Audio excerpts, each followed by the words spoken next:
Hello mga kamamshi, nagbabalik kami. Nandito ang aking Baby! bibi. Bibi! Mama! Mama. Si kuya, ate nandun. Kuya, ate. Ako ayaw makinig. Nahulog na yung ko doon. Ano yung bag? Sino kaya nakahulog? Come, Ellie. What happened to your hair? Say hello ka, Mamshi. Say hello ka, Mamshi. I love you! I love you too. I said I love you 3, I love you 4. I said I love my kamchi over there when you're talking. Mga Mamshi, I love you mga kamamshi daw. Ayan. Hindi maganda ang pagramdam ko ngayon, mga kamamshi. Mama!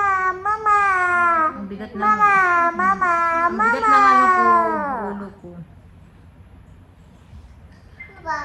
Ha? Ito, may inom ako ng mainit na tubig.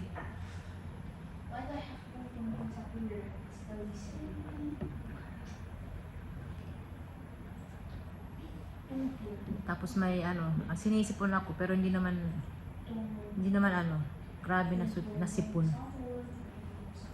Tapos may nangyari sa akin nung ako, di ba, nag-garden ako. Katulong ko si Papa.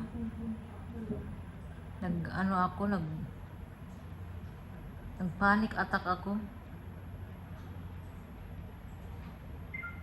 Talagang natuloy yung ko, panic attack.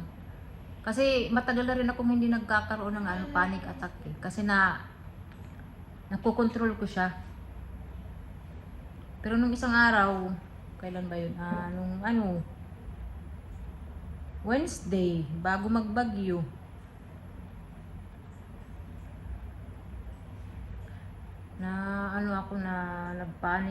Nagpanic attack ako, hindi ko alam. Siguro dahil sa sobrang pagod ko nga. Kasi nga, ako garden. Bawal pa naman ako mapagod, mga kamamshi. Hindi talaga ako pwede mapagod ng sobra. Tinudo ko yung pag trabaho sa labas, sa likod.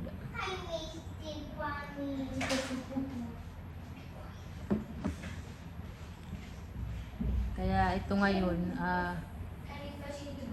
pahinga muna tayo sa pag-garden.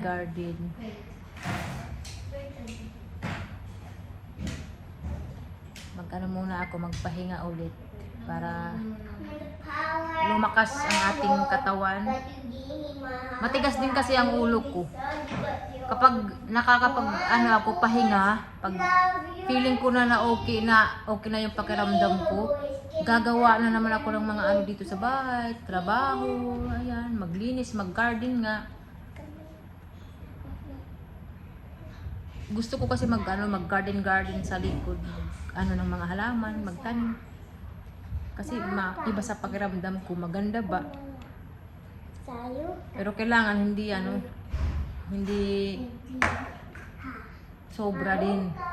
Yung lang ba, yung relax lang na pag-garden. Kasi gusto ko pa naman matapos na agad. Hindi rin ako pwede yung nagmamadali ako.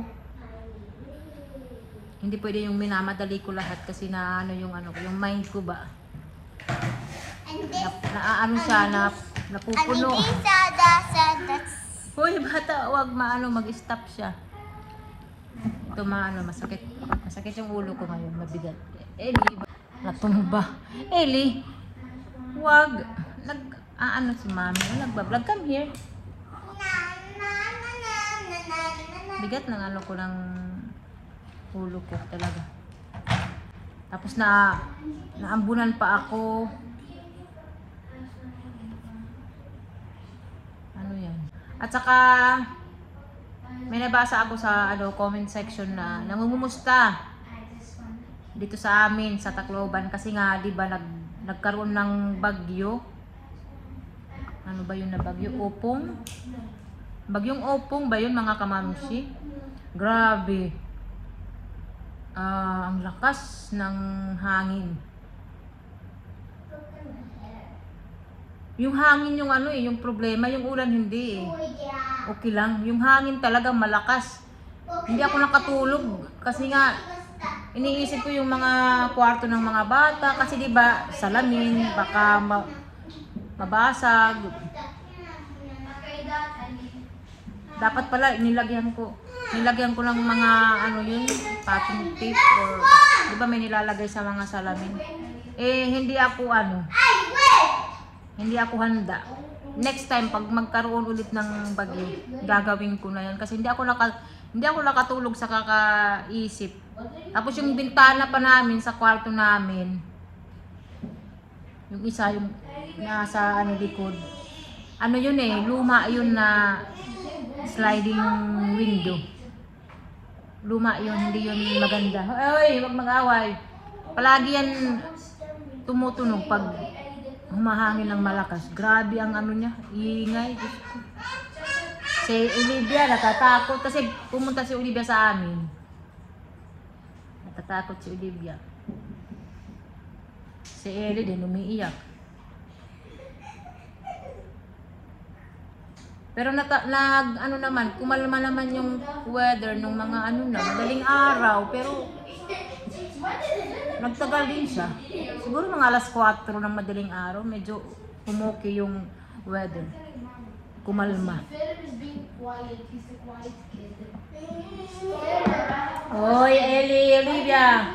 Ellie! Mahulog.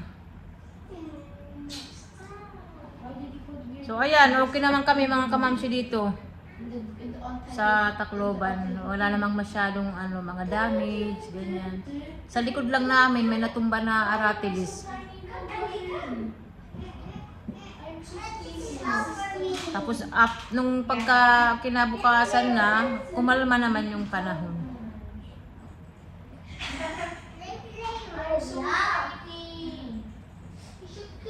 So ayan, yan lang yung natin update sa bagyo. Tapos yung mga tinanim ko pala kasi may nagsabi na hindi maganda yun na tinanim ko. Temporary lang yun mga kamamsi, nilagay ko lang para makita ko ba kung yung maganda doon na pwesto. Parang ko lang ba yun, example ko. Oo.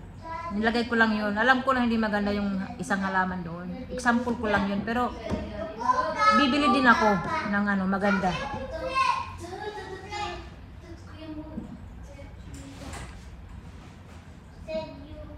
Kasi nagpapahinga din ako eh. Pag mag-okay na naman yung pagkaramdam ko, ayusin ko na naman. Kasi hindi pa naman talaga tapos sa likod eh. Hindi pa yun tapos.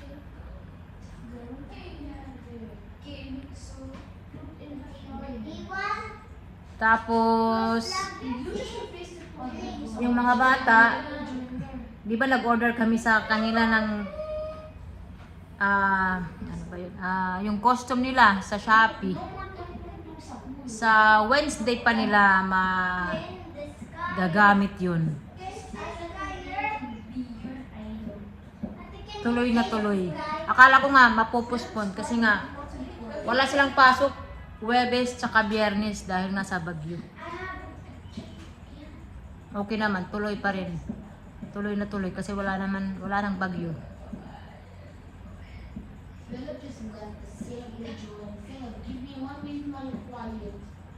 Ayan lang mga kamamsi yung update sa buhay namin dito sa Tacloban.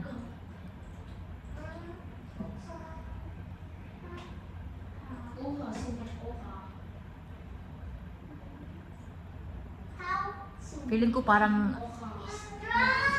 tatrangkasuhin ako.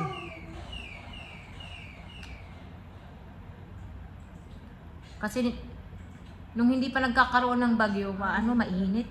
Grabe yung init. Hindi maaraw pero mainit. Grabe. Hindi ko kaya. Bawal ako sa init, sa sobrang init. Marami akong bawal. Sa sobrang init, ayan. Parang pag naiinitan ako agad, parang magpapanik ako mga kamamsi. Kaya kailangan ko ng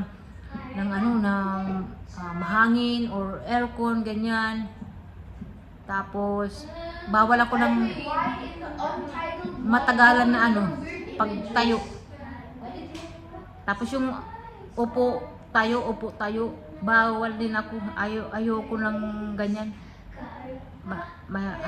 Hindi maganda pakiramdam ko. Kaya nga minsan sa labas, kinakaya ko na lang kasi nga para matapos din yung mga yung pagtatanim ko ng halaman, pagta-transfer ganyan, pag-aayos ng lupa. Kinakaya ko lang siya pero actually hindi ako pwede sa ganyan. Kahit nga maghugas ako dito, ang ginagawa ko pagkatapos ko magsabon ng mga plato, uupo ako or hihiga muna. Tapos babalik na naman. Tapos balik na naman dito, magkalma, higa. Ganun ang ko ngayon, ang ginagawa ko.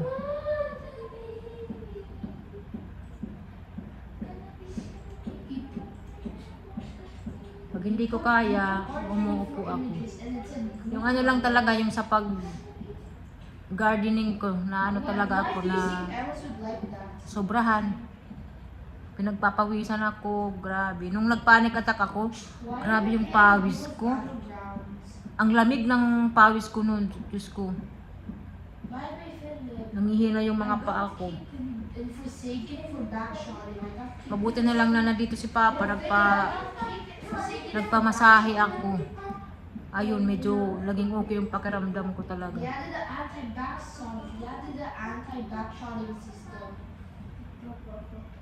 Kaya ngayon, pahinga muna si Mami Irie, relax. Yung mga bata, ayan, pinapag-computer ko muna, tapos aakyat na kami kasi matutulog. May pasok kasi sila bukas, Lunes, mga kamamsi. Magplansya pa nga ako. Inaantay ko lang sila na matapos.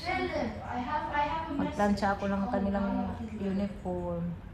So tatapusin ko na yung video. Ang sakit ng likod ko talaga.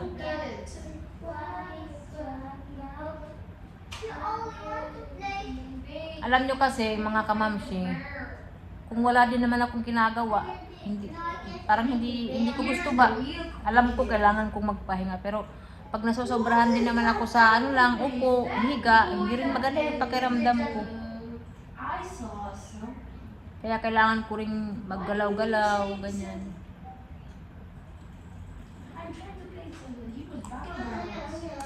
So thank you mga kamamsi sa panunood.